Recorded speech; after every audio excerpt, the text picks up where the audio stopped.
Hi viewers, আশা করি সকলেই ভালো আছেন। মাউস ছাড়া কিভাবে কম্পিউটার কিবোর্ডের মাধ্যমে ব্যবহার করা বা পরিচালনা করা হয় তা আমরা কয়েকটি শর্টকাটের মাধ্যমে দেখে নেব। চলুন ভিডিওটা শুরু করি। কিবোর্ডের সাহায্যে কপি করতে হলে CTRL+C একসাথে চেপে ধরলে টেক্সট কপি করা হয়। টেক্সট কাট করার জন্য CTRL+X ব্যবহার করা হয়।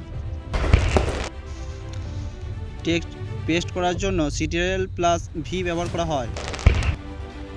একটি ফাইল ওপেন করার জন্য CTRL+O ব্যবহার করা হয়।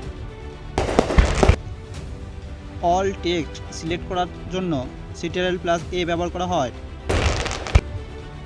ফাইল সেভ করার জন্য CTRL+S ব্যবহার করা হয়। ফাইল মেনুর জন্য Alt+F ব্যবহার করা হয়। নিউ ডকুমেন্টের জন্য CTRL+N ব্যবহার করা হয়। এডিট মেনুর জন্য Alt+E ব্যবহার করা হয়।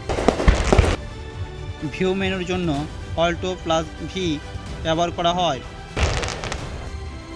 প্রিন্ট প্রিভিউ করার জন্য Alt+A+V ব্যবহার করা হয়।